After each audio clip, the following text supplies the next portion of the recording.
ಮಾರಿ ಗುಡಿ ಊರು ದೇವರು ನಾನು ಬೆಳಿಗ್ಗೆನೇ ಬಂದು ಬಾಯಿಲಿಗೆ ನಿಲ್ಲೋ ಹಾಗಾಯಿತು. ನನಗೆ ಈ ಸ್ಥಿತಿ ತಂದ ಪಾರ್ವತಿನಂತೂ ಸುಮ್ಮನೆ ಬಿಡಬಾರ್ದು.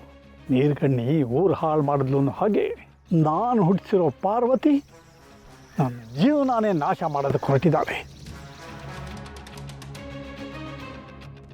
ಆಯ್ತೇ ನಿಮ್ಮ ಕೆಲಸ? ವೀರಭದ್ರಯ್ಯನವರೇ, ಐ ಆಮ್ ರಿಯಲಿ ಸಾರಿ.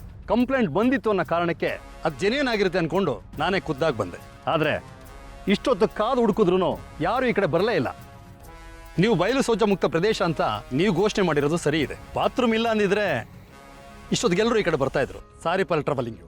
ಪರವಾಗಿಲ್ಲ ಸರ್. ನ್ಯಾಯದಲ್ಲಿದ್ದವನು ನಾಯಿಗಿಂತ ಕಡೆ ಅಂತ ಒಂದು ಕಡೆ ಆದರೆ, ನೀತಿಗೆಟ್ಟವನು ಖ್ಯಾತಿ ಪಡೆದ ಅನ್ನೋರು ಇನ್ನೊಂದು ಕಡೆ. ಒಟ್ಟಿನಲ್ಲಿ ಈ ಜಗತ್ತಿನಲ್ಲಿ ಬದುಕು ಮಾಡಬೇಕು ಅಂದರೆ ಅನ್ಯಾಯದ ಮೊರೆ ಹೋಗಬೇಕು ಅಂತ ಕಾಣುತ್ತೆ. ನಾನಂತೂ ನನ್ನ ಊರನ್ನ ಬಂಗಾರದಂಗೆ ನೋಡ್ಕೊಂಡಿದ್ದೀನಿ. ಅದರ ಬಗ್ಗೆ ನನಗೆ ಹೆಮ್ಮೆ ಇದೆ. ಯಾರೋ ನನಗಾಗದವರು ನಿಮ್ಮ ಕಿವಿ ಊದಿದ್ದಾರೆ ಅನಿಸುತ್ತೆ. ನಿಮಗೆ ನನ್ನ ಬಗ್ಗೆ ಆಗಲಿ ನನ್ನ ಊರಿನ ಬಗ್ಗೆ ಆಗಲಿ ಗೊತ್ತಿಲ್ಲ. ಇರಲಿ ಬಿಡಿ, ನಿಮ್ಮ ಕರ್ತವ್ಯನ ನೀವು ಮಾಡಿದ್ದೀರಿ, ಸಂತೋಷ. ಹೋಗಿ ಬನ್ನಿ.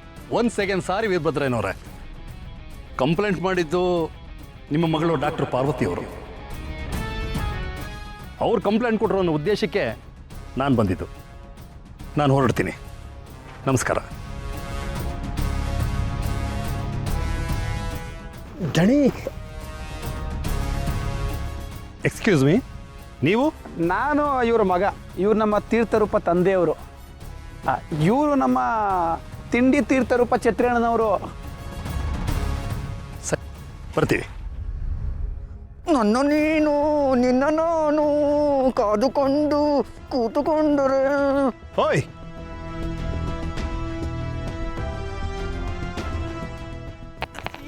ಯಜಮಾನ್ರೆ, ಪರಶು ಛತ್ರಿಯಣ್ಣ ಬೈಲಿಗ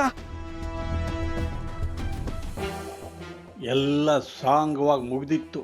ಬಂದು ಎದೆ ಮೇಲೆ ಇಟ್ಟ ಬಡ್ಡಿ ಮಗ. ಎಕ್ಸ್ಕ್ಯೂಸ್ ಮೀ, ಏನಿದು ಕೈಯಲ್ಲಿ ಚೊಂಬು? ಚಂಬೆ ಸರ್, ನೀರು ತುಂಬಿಸಿದ್ದೀನಿ.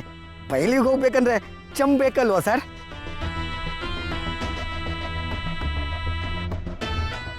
ಓಹ್, ಸರ್ಕಾರದವರು ಸರ್. ನೀವು ಸರ್ಕಾರದವರು ಬೈಲಲ್ಲಿ ಅಲ್ಲಲ್ಲಿ ನೀರಿನ ಪೈಪ್ ಹಾಕ್ಸಿ ಸರ್, ನಮಗೂ ಅನುಕೂಲ ಆಯ್ತದೆ. ಅಂದರೆ ನೀವು ಬಯಲಲ್ಲಿ ಶೌಚಕ್ಕೆ ಹೋಗ್ತಾ ಇದ್ದೀರಾ? ಮತ್ತಿನ್ನೇನು, ನನ್ನ ಫ್ಯಾನ್ಸ್ ಬರ್ತಾರಂತ ಸೆಲ್ಫಿ ಕೊಡೋಕೆ ಹೋಗ್ತಿದ್ದೀನ. ನಮ್ಮ ಹಳ್ಳಿ ಜನ ರಾತ್ರಿ ಎಲೆಕ್ಷನ್ ಬಗ್ಗೆ ಮೀಟಿಂಗ್ ಮುಗಿಸಿ ಇನ್ನೂ ಮಲಗವ್ರೆ. ಈಗೆಲ್ಲರೂ ಬರ್ತಾರೆ. ಪಾಪ ಯಾರ ಮನೆಯಲ್ಲೂ ಬಾತ್ರೂಮ್ ಇಲ್ಲ. ಅದಕ್ಕೆ ನಮಗೆ ಬೈಲೇ ಇಲ್ಲ. ಯಜಮಾನ್ರೆ, ಬರ್ತೀನಿ, ಅರ್ಜೆಂಟು. ನಿನ್ನನ್ನು ನಾನು. ಅದು ಏನಿಲ್ಲ ಇವರೇ, ಅದು ಏನು ವೀರಭದ್ರಯ್ಯನವರೇ, ನಿಮ್ಮೂರಲ್ಲಿ ಎಲ್ಲರ ಮನೆಯಲ್ಲೂ ಬಾತ್ರೂಮ್ ಇದೆ ಅನ್ನೋ ರೀತಿ ನಾಟಕ ಮಾಡಿದ್ರೆ ನನ್ನ ಕಣ್ಣಿಗೆ ಮಣ್ಣೆರ್ಚ್ಬಿಟ್ರಲ್ಲ ನೀವು. ನೀವು ಹಿರಿಯವರು ತಿಳಿದವರು ಅಂತ ನಾನು ನಂಬಿ ಹೋಗ್ತಾ ಇದ್ದೆ. ಪಾಠ ಕಲಿಸ್ಕೊಟ್ರಿ ನೀವು. ಊರು ದೊರೆ ಅಂತ ಕರೀತಾರೆ ಜನ ನಿಮ್ಮನ್ನ. ಅಂತ ಜನಕ್ಕೆ ನೀವು ಮೋಸ ಮಾಡ್ತಾ ಇದ್ದೀರಾ.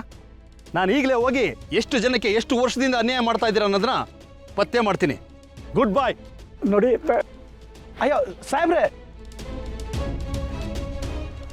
ಆ ಪಾರುವಿಂದ ನಮ್ಮ ಕೆಲಸ ಕೆಡ್ತು ಅಂತ ನಾವು ಅಂದ್ಕೊಂಡಿದ್ದೆ.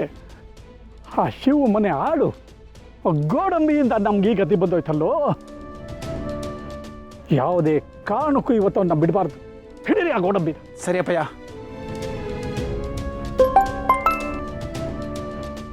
ಹಲೋ, ಹೇಳಿ ಸರ್. ಡಾಕ್ಟರ್ ಪಾರು ಅವರೇ, ನೀವು ಹೇಳಿದ ನಿಜ. ನಿಮ್ಮ ಕಡೆಯಿಂದ ಬಂದ ಕಂಪ್ಲೇಂಟ್ 100% ಜಿನಿಯನ್ ಆಗಿದೆ ಅಂತ ನಾನು ಅಪ್ರೂವ್ ಮಾಡ್ತಾ ಇದ್ದೀನಿ. ನಿಮ್ಮ ಜಾಗದಲ್ಲಿ ಬೇರೆ ಯಾರೇ ಇದ್ದಿದ್ರು ನನ್ನವರೆಗೂ ಈ ಕಂಪ್ಲೇಂಟ್ ತಲುಪ್ತಿರ್ಲಿಲ್ಲ ಅಂತ ನನಗೆ ಗೊತ್ತಿದೆ. ನಾನೇ ಹೇಳ್ತಿದ್ನೋ ಇಲ್ವೋ ಸರ್, ನನಗೆ ಈ ಹಳ್ಳಿಲಿ ಹೆಲ್ತ್ ಇಶ್ಯೂನ ರಿಸಾಲ್ವ್ ಮಾಡೋಷ್ಟೇ ಅಭ್ಯಾಸ. ಆ್ಯಕ್ಚುಲಾಗಿ ಜನ ಅನುಭವಿಸ್ತಿರೋ ತೊಂದರೆಗಳ ಬಗ್ಗೆ ನನಗೆ ಇತ್ತೀಚೆಗಷ್ಟೇ ಕಣ್ಣಿಗೆ ಬಿದ್ದಿತ್ತು. ಅದಾದಮೇಲೆ ನಾನು ಶುರು ಮಾಡಿದೆ ಸರ್. ಗ್ರೇಟ್ ಪಾರ್ವತಿ ಅವರೇ, ನೀವು ಮಗಳಾಗಿದ್ರು ಅಪ್ಪನ ಮೋಸದಾಟನ ಬಯಲಿಗೆಳೆಯೋ ಸಾಹಸ ಕೈ ಹಾಕಿದ್ದೀರಾ. ಆಲ್ ದ ಬೆಸ್ಟ್ ನಿಮಗೆ. ನಾನು ನಿಮ್ಮ ಸಪೋರ್ಟ್ಗಿದ್ದೀನಿ. ಇನ್ನು ಮುಂದೆ ನಿಮ್ಮಪ್ಪ ಮಾಡೋ ಮೋಸನೆಲ್ಲ ಬಯಲಿಗೆಳೆದು ಜನಕ್ಕೆ ನ್ಯಾಯ ಕೊಡಿಸೋ ಕೆಲಸದಲ್ಲಿ ನನ್ನ ಸಹಕಾರ ಇದ್ದೇ ಇರುತ್ತೆ. Thank you sir.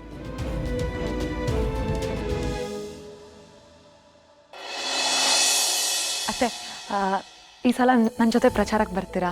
ನಾನು ಬರ್ದೇ ಇರ್ತೀನಿ ನಮ್ಮ. ಖಂಡಿತ ಬರ್ತೀನಿ. ನಮ್ಮ ಶಿವು ಎಲೆಕ್ಷನ್ಗೆ ನಿಂತಿದ್ದಾನೆ ಅನ್ನೋದೇ ಒಂದು ದೊಡ್ಡ ಖುಷಿ. ಪುತ್ರ ಆಗಿದ್ದವನು ಈಗ ಜನನಾಯಕ ಆಗ್ತಿರೋದನ್ನ ನೋಡೋದೇ ಒಂದು ಹಬ್ಬ ಅಲ್ವೇನಮ್ಮ? ಶಿವಗೋಸ್ಕರ ನಾನು ಪ್ರಾಣನೇ ಕೊಡ್ತೀನಿ ಅಂದಮೇಲೆ ಅವನಿಗೋಸ್ಕರ ಮಾತಾ ಕೇಳಕ್ಕೆ ಬರದೇ ಇರ್ತೀನೇನಮ್ಮ? ಖಂಡಿತ ಬರ್ತೀನಿ. ಅತ್ತೆ, ಆದರೆ ಒಂದು ಮಾತು, ನಾನು ಈ ಸತಿ ಪ್ರಚಾರ ಮಾಡ್ತಿರೋದು ಅಣ್ಣನ ಪರವಾಗಲ್ಲ. ಶಿವು ಪರವಾಗಲ್ವಾ? ಮತ್ತಾರ ಪರವಾಗಿ? ಮಾವನ ಪರವಾಗಿ ಅತ್ತೆ.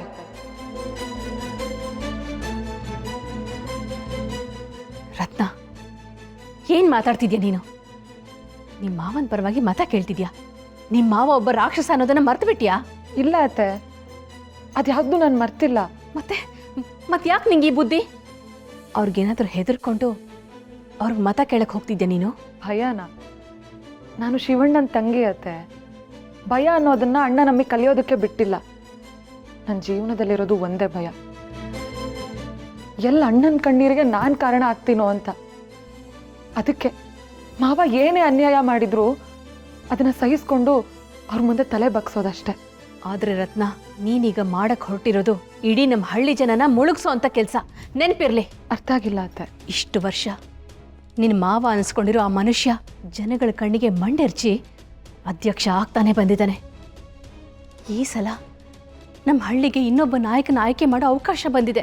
ಅಂಥದ್ರಲ್ಲಿ ನೀನು ನಿನ್ನ ಮಾವನ ಪರ ಮತ ಕೇಳಿ ಆ ಮತ ಭಾಗ ಆಗೋಂಗೆ ಮಾಡ್ತೀನಮ್ಮ. ನಾನು ಇದು ಯಾವುದ್ರ ಬಗ್ಗೆನೂ ಯೋಚನೆ ಮಾಡ್ತಿಲ್ಲ ಅತ್ತೆ. ನಾನು ಪಾಲಿಸ್ತಿರೋದು ಅಣ್ಣ ಹೇಳ್ಕೊಟ್ಟಿರೋ ಪಾಠನ ಮಾತ್ರ. ನಾನು ಈ ಮನೆ ಊಟ ಮಾಡ್ತಿದ್ದೀನಿ, ಈ ಮನೆ ಆಶ್ರಯ ಪಡ್ಕೊಂಡಿದ್ದೀನಿ. ನನ್ನನ್ನು ಈ ಮನೆಗೆ ತಂದಿರೋದು ಯಾರು ಹೇಳಿ? ಮಾವಯ್ಯ ತಾನೆ.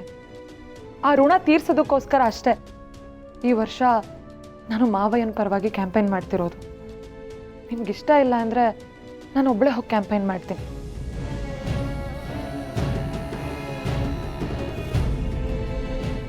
ರತ್ನ, ನೀನು ಈ ಮನೆ ಅನ್ನ ತಿಂತಿದ್ದೀನಿ, ಈ ಮನೆ ನಿನಗೆ ಆಶ್ರಯ ಕೊಟ್ಟಿದೆ, ಅದೆಲ್ಲದಕ್ಕೂ ನಿನ್ನ ಮಾವನೇ ಕಾರಣ ಅಂತ ಹೇಳಿ ಹೋದೆ. ಆದರೆ ಈ ಯಾವ ಆಸ್ತಿನೂ ನಿನ್ನ ಮಾವಂದಲ್ಲಮ್ಮ. ನನ್ನ ಗಂಡ ಈ ಮನೇಲಿ ತಿಂತಿರೋ ಪ್ರತಿಯೊಂದು ಅಗಳು ಬಂದಿತ್ತು ನನ್ನ ಅತ್ತಿಗೆ ಕೊಟ್ಟ ಭಿಕ್ಷೆಯಿಂದ. ನನ್ನ ಗಂಡ ಮೋಸ ಮಾಡಿ ಕಬಳಿಸಿರೋ ಆಸ್ತಿ ಇದು. ಆದರೆ ಈ ಕಠೋರವಾದ ಸತ್ಯನ ನಿನಗೆ ಹೇಗಮ್ಮ ಹೇಳಿ?